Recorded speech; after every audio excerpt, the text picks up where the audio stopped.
Recording in progress.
Good afternoon, everyone. We're going to call I forgot what meeting I was in, Rules and Appointments Committee meeting to order for July the 12th, 2022. Ms. Carrillo, if you will, please call the roll. Malinowski. Here. Barron. Here. Mackey. Here. We have a quorum. Our next order of business is approval of our minutes from the June 21st meeting, which can be found on pages 6 through 9. Madam Chair. Recognize. Thank you. I did have, I guess, a few edits to the minutes. And you'll submit those. You want to go through them now? If I could, just for the record, just because it relates to executive session, and I just wanted to make sure it was recorded correctly. On page 7, which is, I guess, page 2 of the minutes, we talk about going into executive session for interviews for LRADAC, and then we move to come out, but the order is off. So the way it's listed, there's a motion to come out, and then we go back in, and then come back out, and then the township is at the end. And so I'm not sure if it is stated correctly what we went into executive session for. We went out for one more interview. So we came out to address business and then we went back into executive session to address the interview that was that we were missing. Yeah, so correct. I just don't think in the minutes it shows that, if that makes sense.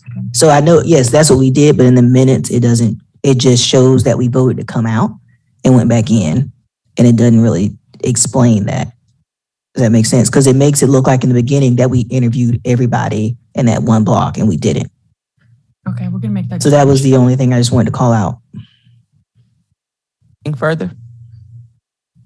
If not, we had a motion. We had a motion. No, thank you.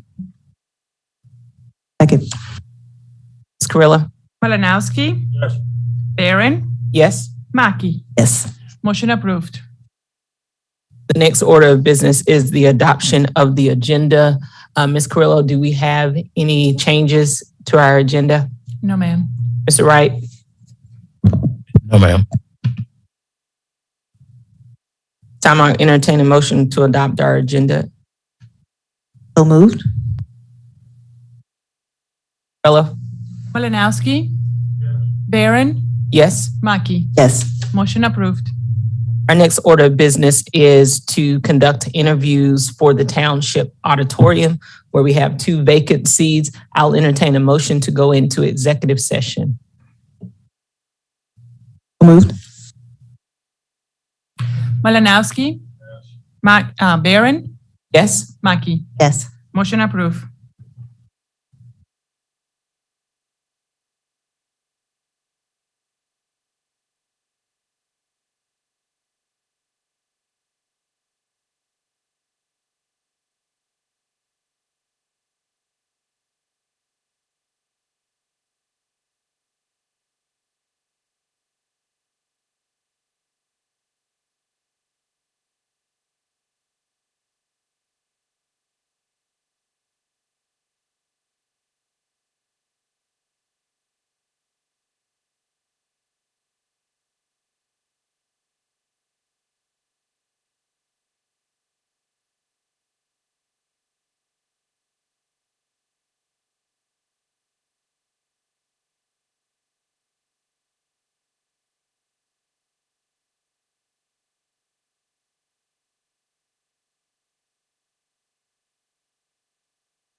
We're back from executive session. I will entertain a motion to come out of executive session. So moved. Second? Ms. Carrillo? Malinowski. Yes. Barron. Yes. Mackey. Yes. Motion approved. We just came from executive session where we interviewed applicants to sit on the township auditorium board where we have 2 vacancies. Our next order of business is appointments for LRADAC. I'll entertain a motion or have some discussion either way. Move to appoint A2 Sally Robinson. I'll second that. Any discussion? Mr. Malinowski? Can I make a friendly amendment? We could maybe do them both together and also add number 1, A1 Joshua Douglas Fable. Sure. Okay. Further discussion? Carrillo? Malinowski. Yes. Barron. Yes. Mackey. Yes. Motion approved.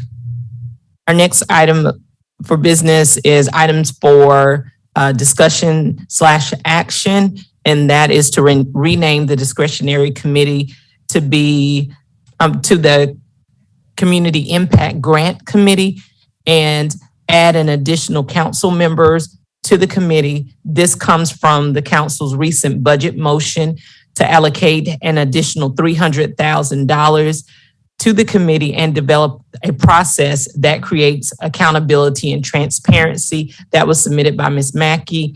Ms. Mackey, we'll yield the floor to you. Thank you. This motion, as stated, comes out of our recent budget discussions where we looked at previous agencies or organizations that have been approved via lump sum, but also looking at organizations that we've been approving through discretionary grant funds. And overall, council did agree that we wanted to move forward and create a process of how we work with and support organizations in the community, but also making sure that we're creating transparency and accountability in the process so that we know when we are supporting organizations financially, we can actually hold them accountable and get results back on where the funds are spent, how they're spent, and is there a true community impact that happens. And so part of that discussion, a motion came out that we would allocate an additional $300,000 to what we call now our discretionary grant committee, but then look at changing the name of that committee because discretionary, looking at the definition of it, is discretionary, whatever you like to do. And I believe that council now has the mindset that we want to have a true impact in our community, and renaming this the Community Impact Grant Committee is really showing our focus that we want to support organizations that are going to create an impact in the community that we all can see. And so coming to this committee to, one, look at changing the name of that committee, and then two, if the committee is so inclined to move this full council, then having the chair look at adding additional council members to that committee. And then it would be up to that committee to kind of shape how they would move forward. I did have the clerk provide here, starting on page 75, just so you can kind of get a good idea of the most recent kind of process and guidelines that the discretionary grant committee kind of goes through for their process to give out. So they've already kind of allocated $200,000 that we approved in the budget, and those organizations have been approved and notified of their funding. And so this is to show the committee there is a process of, when they open up the grant applications, which is in December, and when it closes, when it's due, how the committee meets, reviews it, and all the process so that everything is ready by July. And so I wanted to show this to the committee so you can kind of look at what we're currently doing in the committee, but then also realizing that there is not anything else that's set up. So, how we just went through some of our other committees, there may have been an ordinance or something else written about them. That is not the case for this committee. So, wanted to just talk about changing the name, have you guys look at this and understand the importance to getting this to the full body quickly so that we can get the additional $300,000 out to the community before the end of the year, so they have the time to kind of go through the application process. So, Thank you, Ms. Mackey. I open up the floor for any further discussion on this item. Mr. Malinowski. Thank you, Madam Chair. Other than in the actual item for discussion section on page 4, where it says allocate an additional $300,000 to committee and develop a process that creates accountability and transparency, I didn't see how that would be. I mean, I saw the process here, which it looked to me like it's the original process, the Zoom grants and all that. I didn't see anything really change there. And I saw in the beginning, it started about setting aside $200,000 is what we currently do. But I'm wondering what type of limitations, I did see some limitations in here, but as far as how, in other words, I guess I'm going at how many. If you got 10 groups that want $30,000, there's your 300. So, and then you're going to use this points basis and award it to those with the highest points. Is that it? Well, so looking at kind of understanding our responsibilities, rules and appointments committee, I looked at this as to rename the committee. And then this goes to full council, and like any other committee, the chair would select the additional members. And then that committee, it's up to them to decide then how this process would change, what the point structure would be. It's not really I don't believe that our committee would make those decisions. It would then be given to that committee to decide, but we can say, okay, yes, we would like to rename the committee. This is why, and we could recommend, if we say we would recommend the chair appoints 3 to 5 committee members, okay, and then it's up to the chair to appoint, and that committee would need to meet quickly to begin to say what their recommendations are to then bring back to us. So this was really just saying, hey, this is kind of what they operate right now. This is a discretionary committee. This is what they do right now, just for information in case we weren't aware. And to say, I'm proposing a name change, and this is why it came out of our recent budget discussions, and would like to move this forward the proper way to the chair and full body. Okay, so this is the name change. That 300,000 was back in the budget. Correct. Era there. Yes, sir.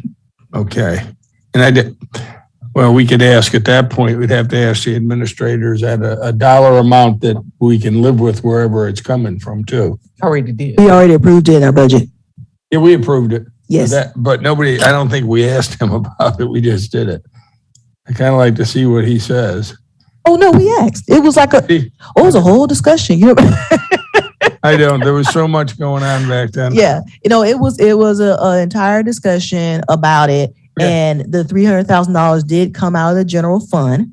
Yeah, that's and right. So that was the thing we, as a body, agreed instead of continuing to fund as many organizations as you did before out of a lump sum. I remember you separated all these different things there. And so we reduced it to $300,000, and the rest of those organizations, we said they would go through the ARPA funds and get priority consideration through there.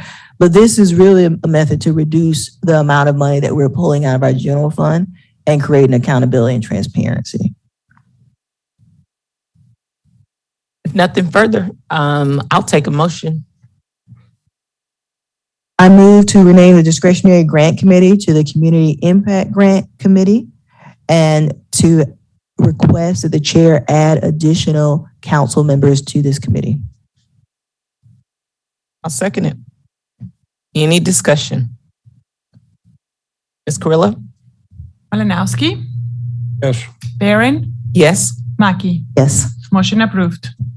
Our next item is 6B, disclosure of address and personal information of applicants.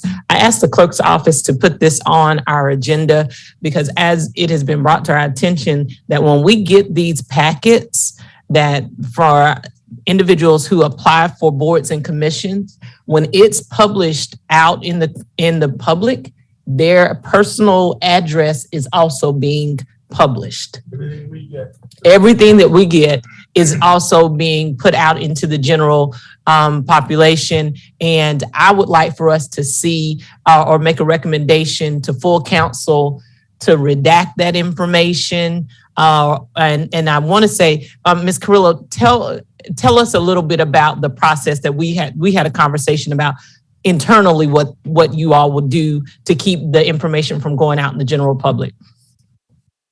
So in order to change that, we will have to block their addresses and phone number and email addresses. Currently, when they submit their application, we download it just as they submit it. And the same way that we present to you, the Rules and Appointments Committee, the same presentation is done to the whole council when a recommendation is made from this committee. So the whole application is then publicized as part of the agenda packet. There are no changes made to their application. So if this committee wish to block their addresses, their phone numbers, and email or contact information, then we'll have to ask IT to be able to provide us a different form that we can then download to send to council. That new form, and I guess at this time we can also share, coming forward, any applications that we receive, it will show automatically in which district that person currently resides. So that form will continue to show the district that they reside. But if you wish to block their addresses and contact information, then we will request that to be blocked, but still keep what district they belong to. And this mechanism that you have now in place, it's not going to cost us any additional dollars, but it's something that we can do. Is the system already in place to do this? Let me answer your question in two parts. Anytime it requires an employee to add or make any changes, it requires additional dollars, right? So it will cost the IT department their time. However, it is possible to do it. So I discussed with them, and they can provide us with a different form that we can download, then that it will go to full council when a recommendation is done. But at the time that comes to you, it will be fully disclosed. However, one thing that you do have to, that's important to note, is that the Rules and Appointments agenda is also publicized on the website as is, the whole packet, unless the council asks or the committee asks that the applications be submitted under separate cover. It is all added as part of the packet, and that packet is publicized.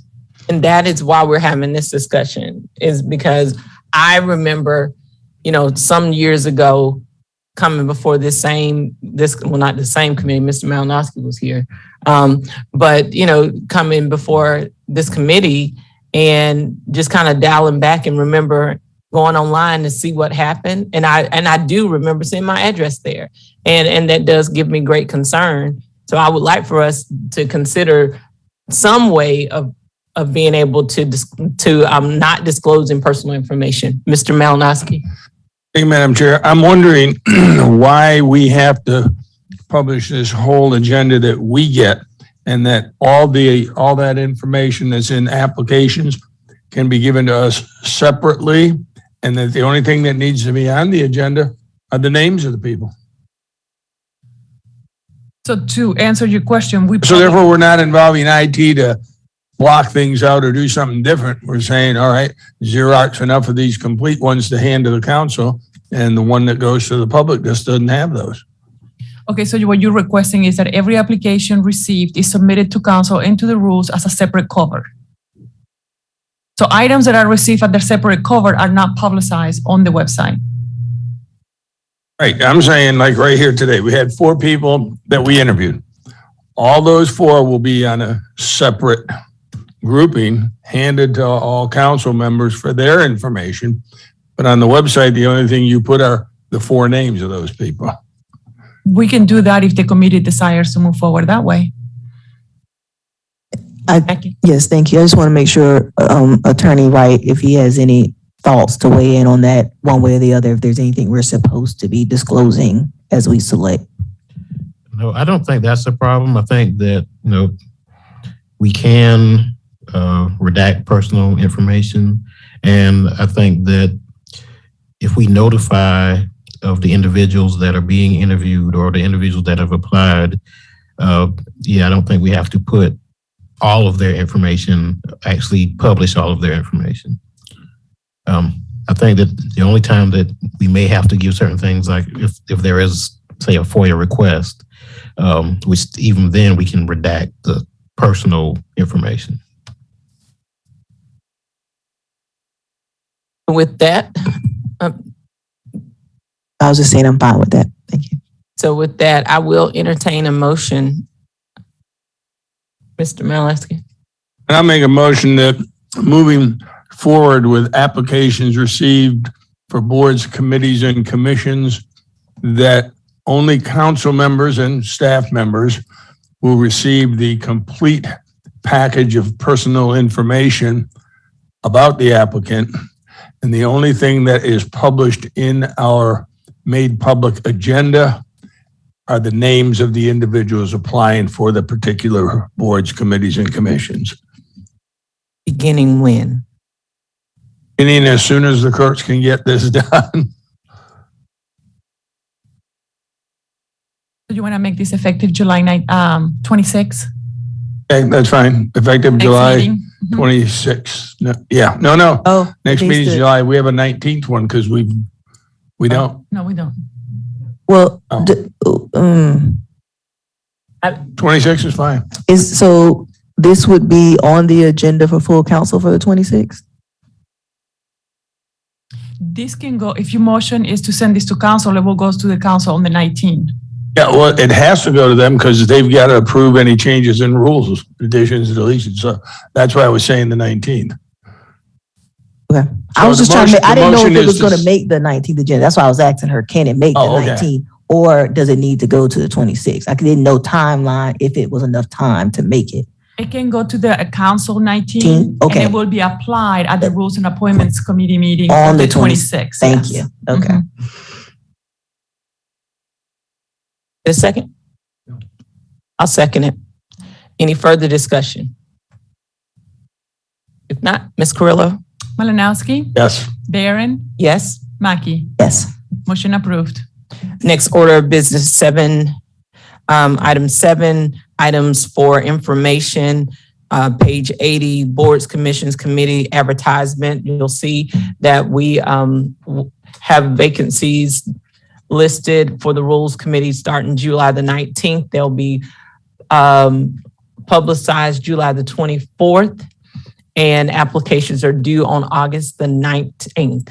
Actually, may I be recognized, Chairman Barron? Yes, please. Chairwoman.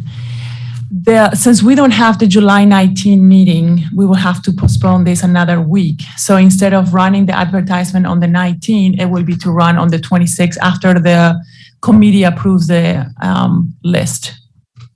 And So we'll- let's make it the 27th. Okay, so let's look at this. So we'll submit the vacancy list on the 27th. And then the ad will go out on, We will submit the list to the committee on the 26th, and the ad will go out on the 27th. okay, I follow. So do vacancies not have to be approved by full council? Yes, it does. Yes. Thank you for bringing that up. Yes. So again, we're back to the original date. It will, the 19th. No. No? So it wouldn't, if the full council, it wouldn't go out till like August. If we have a special call meeting on the 26th, we can roll it that day, or it will go under the August 30th meeting. So obviously, this is something that we will just kind of have to play by ear as it relates to our upcoming calendar in the next couple of weeks. Yes, sir. Personally, when we have special call meetings, other than like the one tonight, because it's taking the place of one that we didn't have. But when it's special called for wrap-up type information, if we do that, since we don't meet in August, I sometimes don't like that we put every little thing in there when it's not really some type of necessity to have it there. I don't know that it would hurt to wait till the August deadline to do this. Do we have, I mean, without going and looking here, do we have many expirations coming up on these committees that we're going to advertise? You will see that on the 26th, yeah.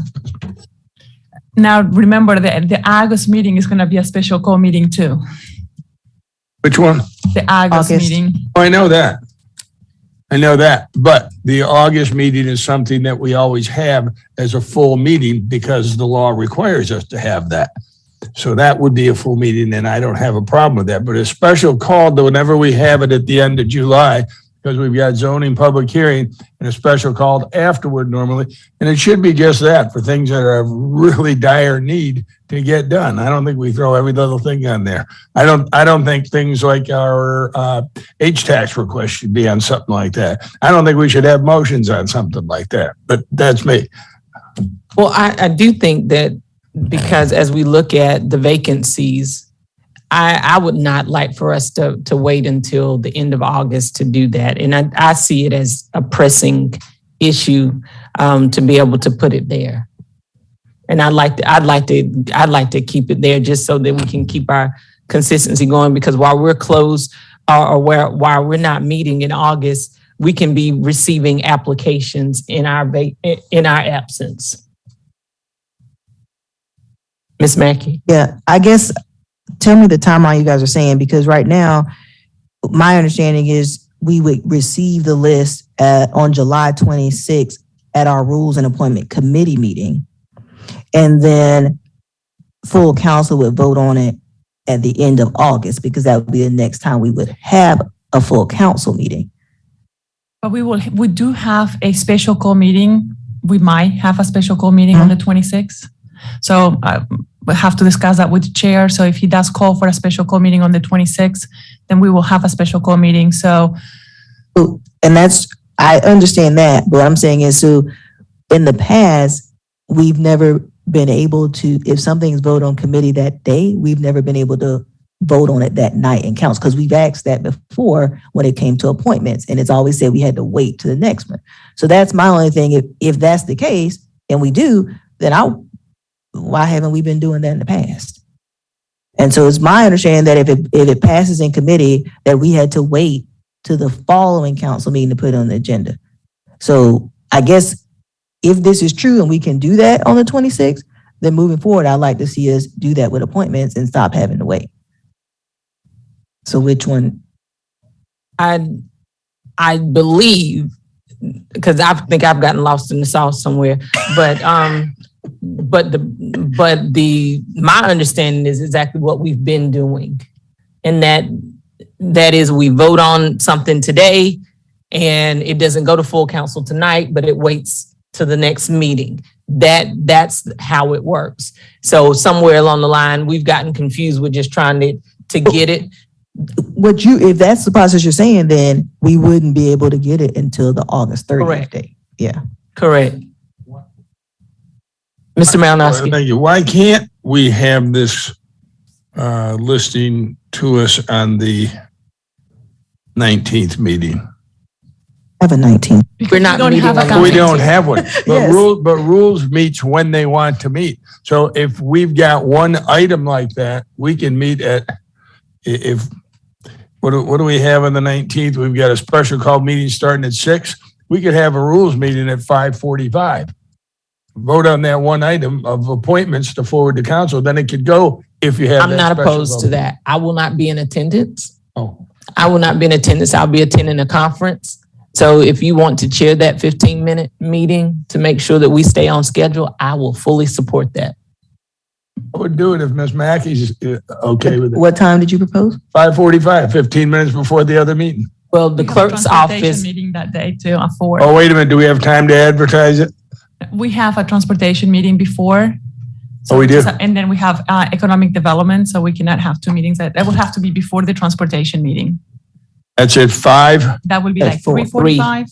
Yeah, so can you do 3:30? 3:45. Have to give the Let's clerk's do office enough time to 3:30. set up. Yes, to give them time to get set up. To the All right. next. That's a half hour later than we meet now. Okay. You'll be here. Okay, so I think this is good. It allows us to be able to kind of work through and still stay on our schedule. And the clerk's office will be able to take applications in our absence.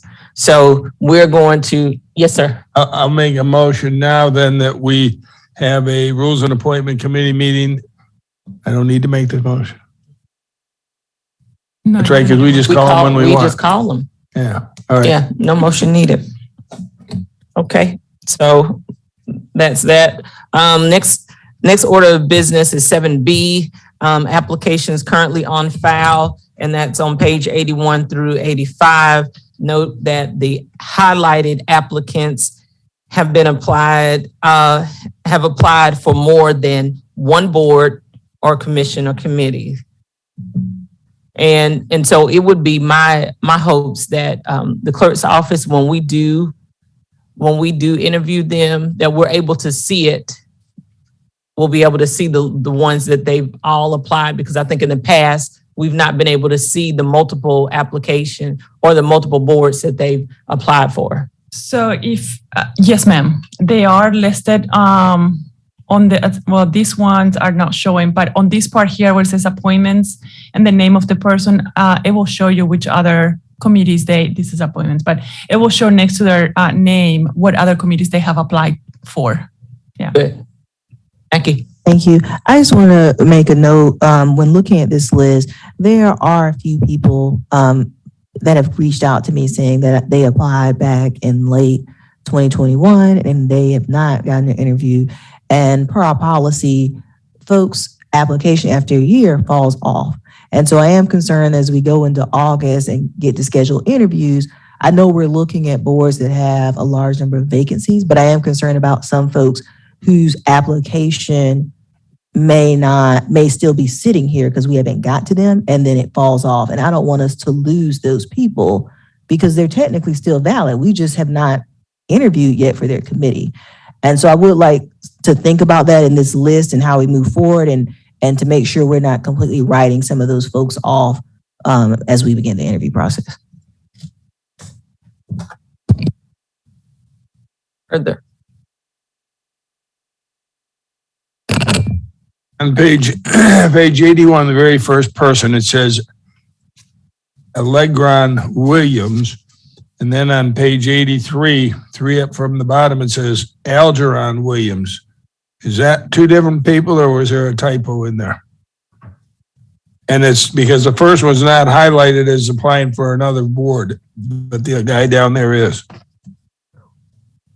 And I thought I remember It's the that same guy. I thought I remember that guy applying for. It's the same, yeah. It's the same guy. He applied for a whole bunch of things. Yeah, that is the same one. Yeah. Okay. Is it Allegron or Algeron? Algeron.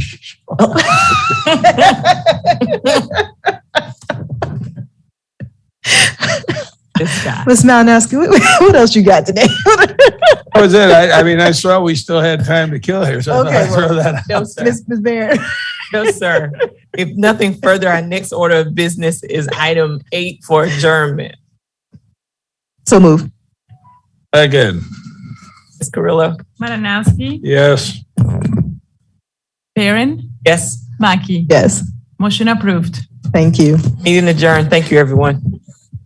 This guy.